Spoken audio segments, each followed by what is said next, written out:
Hello and welcome to all. आज मैं आपको बता रही हूँ क्लास 9 का चैप्टर 2 पॉलिनॉमियल्स और एक्सरसाइज है 2.1। क्वेश्चन नंबर है सेकंड। क्वेश्चन है right the coefficients of x square in each of the following. Coefficients बताने हैं एक्स स्क्वायर के, जहाँ जहाँ एक्स स्क्वायर है उसके साथ जो भी नंबर लिखे हैं, जो भी कॉन्स्टेंट लिखे हुए हैं विद साइन आपको बताना है, उसको हम बोलेंगे कोफिशिएंट्स। तो फर्स्ट पार्ट है 2 + एक्स स्क्वायर + एक्स। ठीक है, 2 + एक्स स्क्वायर। अब एक्स स्क्वायर के साथ देखिए आप उसके आगे देखना है, उसके आगे कुछ भी नंबर नहीं लिखा है। इट मीन्स हम क्या लिख सकते हैं उसको 1x square. 1 × x square 1x square लिखें या 1 ना लिखें तब भी सेम ही थिंग होती है, राइट।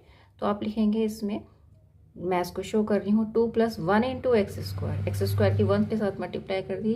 क्वेश्चन पे कोई इफेक्ट नहीं पड़ रहा, बट आपको कोफिशिएंट क्लियर दिख रहा है कि it will be 1। X square के साथ में क्या नंबर लिखा है वो लिखना है विद साइन। साइन अब इसके आगे देखना होता है, इसके पीछे नहीं देखना। एक्स स्क्वायर का साइन चेक करना है तो आप पहले देखेंगे प्लस है, ठीक है। तो इसका कोफिशिएंट क्या हो जाएगा 1, तो answer will be 1। Then come to the second part 2 - x square + x cube. अब यहाँ पर हमें बताना था coefficient of x square only. तो एक्स स्क्वायर के साथ सेम थिंग जो आपने प्रीवियस क्वेश्चन में किया था कि एक्स स्क्वायर के साथ कोई नंबर नहीं लिखा, it means that will be 1। 1 हो जाएगा। 1 के आगे आप देखिए साइन तो माइनस ही है ना, 2 - एक्स स्क्वायर है तो इसका कुछ नंबर नहीं है, it means it will be 1। तो 1 के आगे जो साइन है वो माइनस है, सो आंसर विल बी -1। ये वाला जो नंबर होगा इस पूरे को ये बोलेंगे -1, right. Then come to the third part π/2x square + x। अब यहाँ पर क्लियर दिख रहा है एक्स स्क्वायर के साथ जो नंबर लिखा है इट इज π/2, तो आपका आंसर हो जाएगा सीधे सीधे π/2। देन नेक्स्ट पार्ट जो इसका लास्ट पार्ट है इस क्वेश्चन का √2x - 1। अब यहाँ पर आप चेक करिए एक्स स्क्वायर तो है ही नहीं, हमें एक्स स्क्वायर का कोफिशिएंट बताना था ना।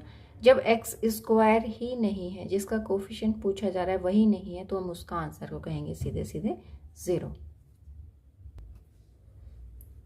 तो यहाँ पर इसका आंसर सीधे 0 आ गया, क्योंकि यहाँ पर एक्स स्क्वायर था ही नहीं, राइट। अगर एक्स का पूछा जाता तो एक्स के साथ में √2 लिखा है तो आप उसका आंसर √2 देते, बट यहाँ एक्स स्क्वायर के लिए पूछा गया है, एक्स स्क्वायर यहाँ पर है ही नहीं, तो इसका आंसर विल बी 0। अब नेक्स्ट थर्ड क्वेश्चन है give 1 example each of a binomial and of degree 35। Binomial भी चाहिए, डिग्री 35 चाहिए, and of a monomial of degree 100 के लिए चाहिए, जिसकी डिग्री 100 हो। अब यहाँ पर एक चीज़ समझ लीजिए, बायनोमियल का मीनिंग होता है बाई मीन्स 2, राइट। तो बायनोमियल का मीनिंग है कि वो पॉलिनोमियल जिसमें कि जो टर्म्स हों वो 2 हो, ठीक है। और मोनोमियल का मीन्स होता है कि जिसमें टर्म सिंगल हो। क्लियर। एक एक एग्जाम्पल लेना है। बायनोमियल में 2 टर्म्स होने चाहिए और उसकी जो मैक्सिमम पार हो उसके वेरिएबल की, दैट विल बी 35। डिग्री पूछा, डिग्री 35 यानी कि उसकी मैक्सिमम पार 35 होनी चाहिए और 2 टर्म्स होने चाहिए, 2 से ज़्यादा नहीं। तो बायनोमियल में मैंने जो यहाँ पर वेरिएबल लिया है, यहाँ पर x ही लिया है, तो मैंने लिखा है x की पावर 35, क्योंकि मुझे डिग्री 35 चाहिए थी ना। तो आप कोई भी नंबर ले सकते हैं, कोई भी नंबर इन द सेंस कोई भी वेरिएबल ले सकते हैं, उसकी डिग्री जो पूछी जा रही है वही लिख दीजिए। x⁵ 35, 2 टर्म्स चाहिए थे +7।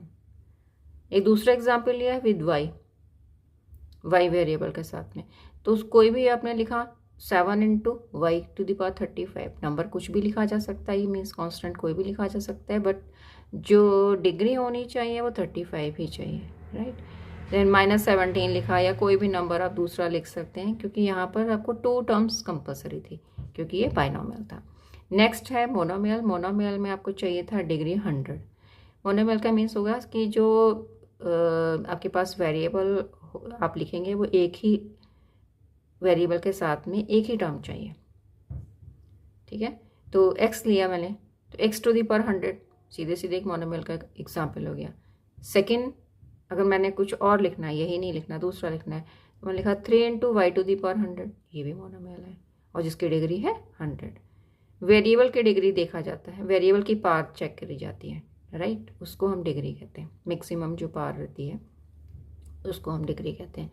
देन मैंने एक और एग्जांपल लिया है जिसमें कि वेरिएबल मैंने टी लिया है, तो उसके साथ में कोई भी कांस्टेंट लिख दिया मैंने, √5 लिख दिया, √5 इंटू t⁻100।